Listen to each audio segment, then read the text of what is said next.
Hey team, back for another episode. What I want to do is dive into a bit of a review on the last year of our top YouTube videos, and next week we might even dive into the top three podcasts. But an awareness of what comes up is always really interesting because it's what you guys find most interesting, have watched through to the end, and that YouTube, etc., has promoted further by being interesting. So by talking through this, I think we can probably just pick away the details with Mandy around why they were effective, why we did the trainings in the first place, because I think the three that came up, I'm quite happy that they came up because they're areas that we've talked about a lot inside our community. We find really beneficial to make sure that people know about, and I think can make a really big difference to you as well. So if you haven't watched this training or these three trainings, this will be a nice overview of why they're important, and maybe if you want to go back and listen to them as well. So the first one that came up was the pregnenolone steal, and this was a concept that really fascinating and just a nice way to sort of describe what happens in the body when there's a high level of stress. And a real bare basics way, without oversimplifying, is ultimately if you're constantly in a stress state, you'll be in a position where your body is ultimately stealing a lot of that production of hormones that is supposed to be, pushed towards sex hormones and the production of testosterone, estrogen, etc., and is pulled towards making more cortisol, your main stress hormone. So being in this space where you have a direct visual of when I am stressed, I'm literally stealing from the sex hormones and overall production of sex hormones is a really interesting way of looking at it. And ironically, it might make you more stressed, but it allows you to bring awareness as to why things might not be working, or there's a suppression of hormone production, both male or female, if you're in a high stress state. So, Mandy, you see this a lot in your space. Why is that such a big aha for some of our clients? Why do you think that's such a big episode? Mm. I think it's just a really beautiful picture of how everything in the body's interconnected, right? We kind of separate things and we think, well, hormones, our sex hormones are doing their own thing and our stress hormones doing their own that thing, and it's not connected, but everything's so interconnected. I think this is just a really good example of that in a lot of ways you can't have your cake and eat it too. You've sort of got to pay attention to all aspects of it. And I think realizing that if we want to improve our vitality and how we feel, which ultimately is hugely driven by our sex hormones, then we do need to pay attention to that stress level that we've kind of just let simmer away, or maybe not simmer away, maybe rage away unaddressed because we're like, oh, I can't deal with that, or it's too hard, or maybe you like the stress, maybe even the issue. Yeah, and that's a really interesting part of it, right? This almost addiction to feeling rushed and stressed, etc. I just got Mm. back from the supermarket this morning, Mandy, and I was in at about 10:20, which is way later than I'd ever been at a supermarket. But as most people will know, that's typically when most people over the age of 65 go shopping. So everything slows down, and just being mindful of how rushed I was being or feeling as everything was going at glacial pace.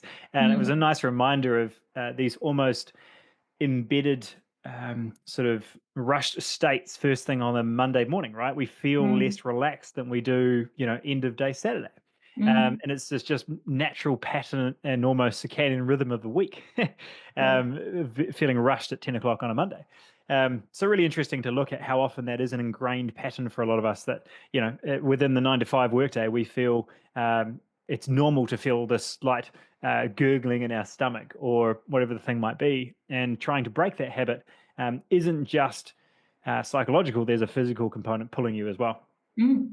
It's super interesting. I had a good conversation last week with a client about this who she has a whoop. So we were looking at her whoop strain, and bizarrely her strain was quite high during the day, even though she wasn't doing that much. She was doing dishes and basic things and going to work. And she's like, but I feel rushed all the time. Like I feel this kind of, I'm doing the dishes and I know that I'm stressed. And I'm like, why am I stressed doing the dishes? Why do I feel like this? And it's this internal kind of churning kind of it's not anxiety, it's just that rushing Just feeling a that you can get state. inside, yeah, Yeah. and it's very much a mental well, there's probably a lot going on there, but it is a little bit of a mental state that I think we can get into where we're like, you we are a bit addicted to the rush and we just keep going, and if you actually pause for a minute and think, "I can just pull this down a little bit," you still do the dishes at the same speed, but internally you're not like it's so bizarre. Yeah, yeah, yeah. And, we've worked with a lot of business owners in this space. And I think that's one area that we've noticed both executive business owner uh, sort of professions is they tend to be fairly dopamine addicted, right? And that can Mm. be unhelpful when it comes to cravings towards sugar, towards winding down at the end of the day, or this big one, which is that pregnenolone steal. That's a mouthful. This idea of having this almost addiction to stress. And one of the areas or filters I've used with a couple of my clients, which has been a big breakthrough for a couple around am I running on energy or am I running on adrenaline? Right. And Mm. it's a really interesting concept because energy is the sort of smooth sailing. I feel good. I feel clear headed. I'm able to focus and stay calm. Adrenaline is I'm there. I'm fidgety. I need to do the next thing. My brain's kind of going a million miles an hour. And most people run their day on that Mm. feeling. And they get to the Mm. weekend and they wonder why they're exhausted until, Sunday night and they get a little bit anxious again. They start the week again. Right. And if you reflect on yourself, if you're in one of those roles, or maybe it's just your personality, you might find that that's something that's pretty common too. And it was for me for a really long time, hence why I could resonate and still resonate a lot with that audience because it was Mm. just a state that I expected throughout the week. And then I had to deal with the repercussions of feeling quite low energy in the weekend. Mm. I know for me, the test is if I get to say a weekend or a patch of time where I've got a bit of space, if I can't settle in that, I know that I've been running on too much, like that kind of next thing, next thing, next thing. And I think if for people that are listening, if you kind of find yourself getting to the weekend or to those little moments of time where you've got some pocket and you can't settle into it and you can't just chill out, you either kind of go to one extreme where you just mindlessly try and numb it out by scrolling or watching TV or drinking or whatever, or you kind of just stay going, you stay running, stay fidgeting, stay doing stuff and making yourself feel busy to ignore the discomfort of chill time. So it's kind of like a muscle to build, isn't it? Yeah. As soon Some as people avoid exercise, some people avoid stillness. Yeah, yeah. I was about to say if relaxing feels uncomfortable, you've been in that stress state too long. And I Mm. know too many people, and I can probably put myself in this category a lot of times as well, where the Mm. only time I actually gave myself permission to relax is when I was in a different country, right? Like on a beach or whatever. And it was that space where you're like, oh, cool, now I can relax. And you notice you sit into that space much easier. Mm. So for me, I'm a really huge fan of looking at those micro holidays daily, weekly, of how can you just create those pauses in your week. And I think you've got a really good example you've brought up around very much intentionally finding that space and permission to pause in the week, in the weekend, etc. Because if it takes you to travel to a different location to unwind, that's not particularly regular, and it shows how much that is a mental state as well. Yeah. Um, the second part that I want to look at from the pregnenolone steal part is the hormonal aspect. And this is a really interesting part that you talk about a ton with clients, maybe more so female, but I think men are a little bit more aware of it these days Mm. of like, oh, it's my hormones, right? It's my Mm. hormones that's the problem. And it's like, well, in so many cases, hormones are receptors to everything else happening in your body, right? If there's a level of dysregulation in some form, then hormones are going to get the grunt of it in some way as well. And I think Mm. stress, this pregnenolone steal shows such a direct correlation between, okay, your high stress that is literally borrowing from that hormone Mm. production. So it's not your hormones, it's a byproduct. And that's why those hormones are coming through. So how does that show through? How do you communicate that more with clients? I always say that our hormones are not the problem. They're just keeping us safe in our environment. So whatever's going on, they're responding to whatever's going on in our environment. And we can't choose how they respond, but we can choose what they have to respond to. So if we are constantly living in a state of, high stress, which demands this higher cortisol pull from, the parent hormone, which is pregnenolone, then that's going to happen and the body's going to prioritize that because that's what it needs to do to keep us safe, which has a flow-on effect to everything else. For women, there's a tie in there to increase hot flushes and night sweats and those sorts of things.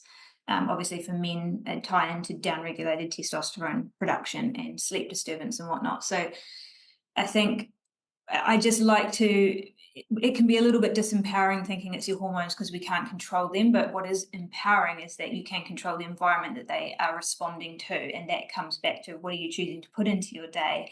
What are you choosing to say yes to that maybe you should say no to, or no to that you should say yes to? And all those sorts of things that really the choice still is ours, how those hormones are going to play out. Yeah, so well said. I can't really add anything. I think if you haven't watched Bring Alone Steel, that is why you should watch it. There's two parts to it. It's an awareness of what you have control over, and it's an awareness of a very real reaction that's happening in your body if you're not controlling that state. So Mm. I'm going to kind of skip episode 2 and dive into episode 3, which is the 3 unusual steps to get in shape over 40. This is one of our top 3 episodes again that did really well over the year.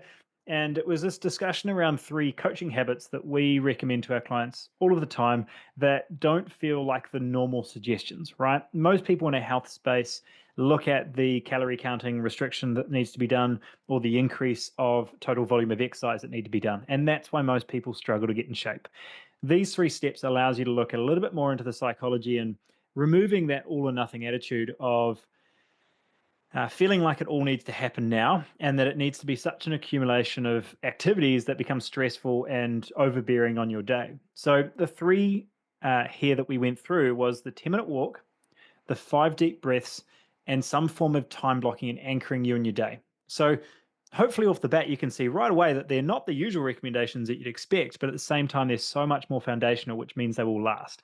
And inside all of the things we do for our clients, really looking at this long term, what this looks like over the next 10, 20, 30 years, something that you continue to refer back to, something that you keep protecting as your anchors. That's what we're about. So we can sort of break this down any way we want, but the 10-minute walk is a really interesting space purely through the perfectionism of needing to do a workout that's so hard that you can post it on Instagram and say, exercise today, right? Whereas a 10-minute walk just becomes that subtle, I did something for me, right? And a client mentioned this on one of our calls a little while ago, and I've just stuck with it ever since, which was the heaviest weight in the gym is the front door, right? It's just such a cool concept of how can I pull myself away from the screen or whatever I'm doing right now to go for a quick 10-minute walk. So, I see this on our kickoff calls, and certainly when clients join our world is I really want to work on the mindset of finding time for me and really being okay with protecting that time for me.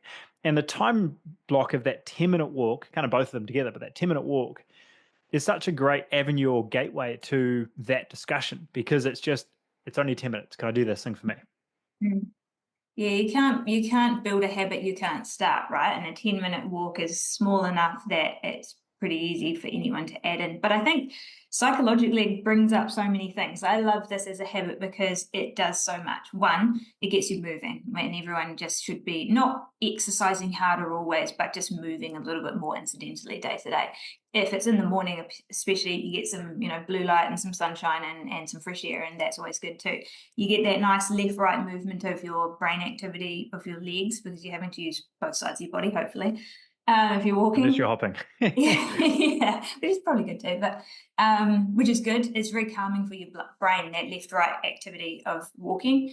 But the other thing is it tests that discomfort space, which we talked about before, right? Of are you able to go to that place of this seems like such a small, useless thing, and it's time when I could be doing something else. Are you able to go to that little and block that little piece of time for you into your calendar? So it's really testing that discomfort threshold of being able to stop and pause, but in a very doable way. And of course, then you can just scale it from there and do more and more. Yeah, yeah. So 10-minute walk, if you're not doing it already, or you find that you keep missing the walks, scale it down a bit, not look for the 2 hours, look for 10 minutes, and you might find that opportunity more often. Mm. The second one here is the 5 deep breaths. And I think that ties in perfectly towards the pregnant alone steel because it's your ability and your opportunity to check in with your mental state and how much you're rushing through areas of the day. And I don't know how often this comes up for you, but it's certainly something for me personally, Mandy, that I'll have to check myself like 2 out of at least 4 of the meals I have a day Mm. around, which might be its own goal, right? Increase your frequency of meals. But the 5 deep breaths before meals is like, oh, cool. That last couple hours have been a little bit rushed or a little bit focused, right? And that's okay. But not allowing that state to be the automatic that I'm almost addicted to and feel that's the only place that I'm productive. So those 5 deep breaths, so easy to do, so easy not to do, is your Mm. little reminder before a meal. And the deeper reason, I guess, behind it is this whole gut health space, right? Which is you can have the perfect meal in front of you, but if you're not taking the time to calm the body down before eating that meal, your body's not in the prime digestive space to actually break that food down. And that's where your body really runs into more issues like your acid reflux or a lack of absorption or feeling bloated. All of these things come from eating in a rush state a lot of the time. So Mm. being able to calm the body down before meals is a beautiful prompt. I still use it now. It doesn't matter how evolved you think you are from a health professional standpoint. It doesn't matter if you've got all the antioxidants and things on your meal. If you're stressed when eating, that gets in the way. I, I'm fighting back a smile here because when you were talking there, I was thinking, inhale the air, not your food. Yes. Um, I think we get to meals, right? And we're like, woof, woof, woof, woof it down. Yep. And if we actually just stopped and took some big breaths before we ate, we might get a whole lot more out of it. But it's the perfect portable hack, deep breathing, right? Because you can take it anywhere, no one can take it from you. You can do it anywhere and no one's even going to look at you weird because they won't even know you're doing it. But just stopping and intentionally taking some slow breaths in through your nose and filling up your belly and whatnot, I think it's so tiny, but we just don't understand the power that that actually has. Probably because we don't practice it enough. We don't truly do it. Yeah, yeah, and a side tangent here, but the amount of people that we talk to on a regular basis, and say they've got 10 kilos, 10, 15 kilos to lose, and I say, how else is that impacting you? Is it getting in the way of your sleep or your energy? And they're like, nope, those are fine. And I'm like, if you've got 15 kilos to lose, that's going to have a pretty systemic inflammatory and stress response on the rest of the body. And the reason I bring Mm, that up is how often we disconnect how we feel to our goals or what we need to do in our day. And I mm, think, as you said, with the deep breathing discussion, it's such an important part of reconnecting those two, right? So many mm, people are just a head on top of a meat suit. mm, And yeah. a weird analogy, but it gives you a concept of how often that disconnection becomes really disruptive to you knowing where those digestive issues are coming through, right? Your gut is giving you so many signals of this food I like, this food I don't really like all that much. That food made me Mm, gassy, this food made me low energy. And as soon as you take that time to pause both before the meals and bring this awareness to how you feel on those meals, I think that's really the glue that holds it all together, is that response your body's already giving you. mm. Yeah, I think probably you're right there with the digestive issues is more often than not those digestive issues from a stress response. So especially for people who so I can't quite pinpoint what it is. I get Mm, this, upset, like reflux or bloating or whatever, but I don't really know what it is. I've tried to remove some things, but it doesn't really help. Probably it's not the food at all. It's probably the state in which you're consuming the food more than anything else. Um, yeah, it's interesting how often that one comes up. yeah, for sure. So 10-minute walk, 5 deep breaths. Both of those don't look like, Olympic level activities, but I promise you they're the foundations that make everything else work better. Now, the time blocking part, this is the real nitty gritty. And I think, Mandy, we went pretty hard on episode 1 and 2 of this around it's not knowing more stuff, but doing the things. And I think Mm, time blocking is a really nice insight into what coaching's truly about rather than the new magical thing that you're not doing that you think will change everything, unlock this magical new level of energy. And I think time blocking is such a beautiful way of looking at health coaching in a very different way around keeping you aligned with the things that you'd like to do in your day more often, right? Like whether it's confidence is for me personally is following through on the things I said I would do. And time blocking is a visual representation of the things I said I would do. So by using your calendar, by using that diary or journal as a way of blocking out the intention for the day, not just work wise, but potentially from a relationship and family, as well as your mm, own personal health.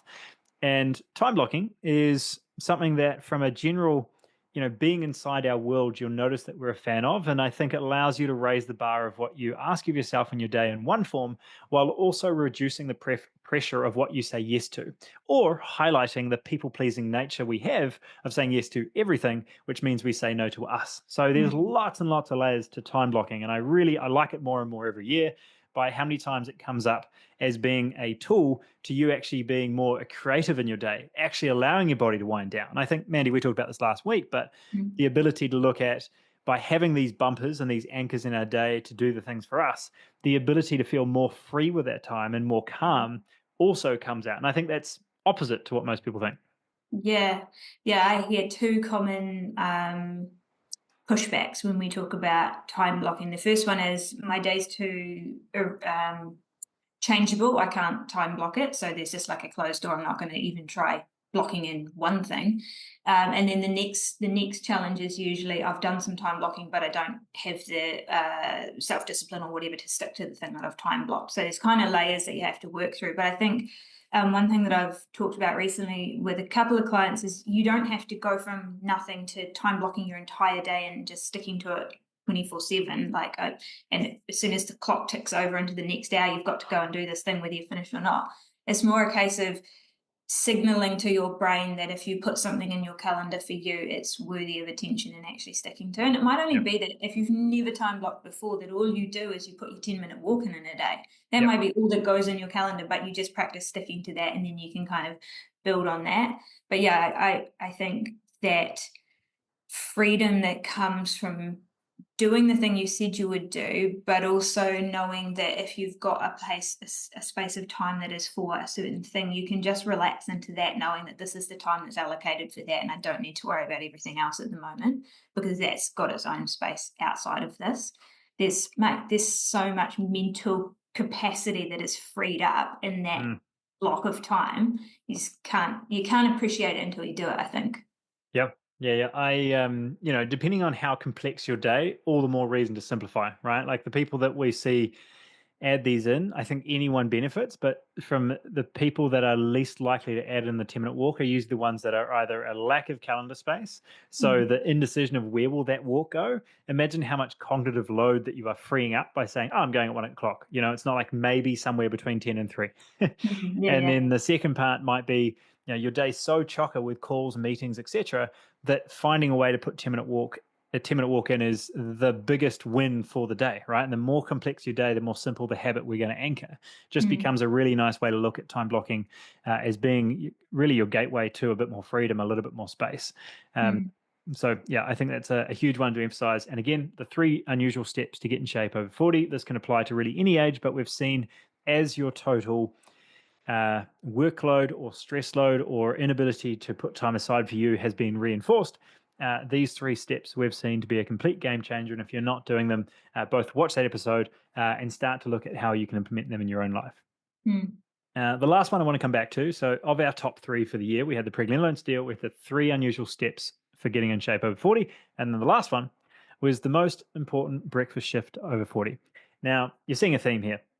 We do obviously work mostly with clients over 40, so it gives us an awareness of where we're a little bit more specific. And one reason I want to really highlight that, potentially why you're listening to the podcast as well, is that having to sift through the 99% to find the 1% that's actually is relevant and is scientifically factual is hard enough by itself. But then taking that 1% and breaking it down to find what's actually relevant and actionable for you, that's really tricky. And that's what we hopefully try to do with this podcast is taking the time to look at, okay, if you're in your mid 40s and 50s, you're a busy professional, what do you do, right? Because there's so many recommendations from everyone and their dog online that it can be really hard and very conflicting to find what those steps might be.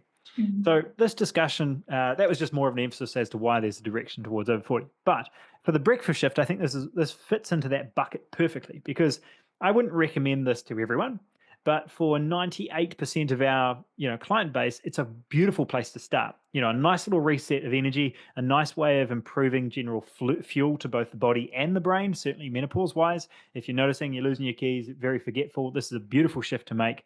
And the shift overall is looking at reducing carbohydrates in the first half of the day, almost a carb backloading type structure where carbs are at the end of the day, which in itself can be quite a drastic change for most people if they've been through a strong dieting culture in the past where, no carbs after 6 or carbs are the enemy and really getting used to fueling the body again rather than starving it. Because somewhere between that 40s and 50s, most bodies start to rebel if you've gone through that restriction process for too long. So this underlying discussion of actually fueling, actually nourishing, I think in itself can be game changer. But the concept here is moving towards a higher protein, and I'd recommend that throughout the whole day, as well as a more fat dominant breakfast as opposed to carbohydrates. And the concept there is to fuel the body on fats for at least part of the day, not go full ketogenic and never use carbs again, but the ability to be flexible to use both fats and carbs again. mm, Now, where those two things in itself, Mandy, right, is, fuel don't starve and, fats are good for you and carbs are not bad either, right? Like mm. there's this timing in the day can be very helpful, can be such a mental shift for people. Where do you start? What would you highlight there? Oh, yeah, that's huge. I think a little bit of confidence that it works for one is a good thing. That's the feedback that we routinely get as people get rid of cravings and get rid of the afternoon energy slump when they start eating this way. And there's multiple reasons why that is, but I think that getting that anchor of protein in the morning is a huge part of that. Generally, that's going to come with slightly higher fat potentially, but it also just gets rid of that kind of sugar roller coaster, which we can get onto really quickly if we don't choose that first meal, you know, intentionally. So I think coming in at the start of the day with that protein anchor, with a healthy fat source, one, it's good for your hormones to have some decent fats coming in, but it's such a stable for your brain, for your body. It's such a stable energy form, and then you can put into that some really nice antioxidants or fiber or something like some berries or whatever, and that just keeps you going so well for the morning. Yeah, Or yeah, yeah. And it might take you a week, even up to sort of 10 to 14 days for you to really adapt your body over to using fats as fuel. We talk about that mm, quite regularly, but I mm, think it's a really important, I could almost say skill, right? Where most people are so metabolically inflexible, fancy way of saying that only ever use carbohydrates as fat, as mm, fuel, that using fats as fuel at some point of your day and just getting used to that ability. One of the facts that always pops out in a presentation, and someone always asks it, Mandy, but it always sticks with them. Like I talked to a guy the other day who had been to one of my talks like 18 months ago, and it was the first thing he brought up, which was if you've ever seen a guy, or you are that guy that has got a really big belly and no bum, right? mm, It's a really good example of there being very metabolically inflexible. Whereas they mm, only ever use the carbohydrates as fuel, they aren't mhm, able to tap into fat stores, which means that we're in a position that they either use carbohydrates as fuel, and if carbohydrates aren't present, they then start breaking down protein because they don't have the ability to tap into the next fuel being fats. So it's either mm, carbohydrates or protein. And mm, what's the biggest muscle in your body, i.e., protein in your body, is your glutes, right? mm, So it's a really simple example of how a lot of men, especially females, very much as well, but we see it really regularly where big old gut, no bum, pancake bum, mm, right? And mm. it's such a nice representation, maybe not nice, but it's a clearer representation of the inability to use fats as fuel. So that Yeah. is probably going to stick with you forever now. Wanted to share that because that keeps coming up. But one of the reasons that it's both better for energy production throughout the day, but also Mm. that protective benefit towards muscle mass as well, which, as you know, if you listen to any of our podcasts, we're a huge fan of maintaining a base level of muscle mass, both for your metabolic health and overall just longevity, strength, mobility, etc.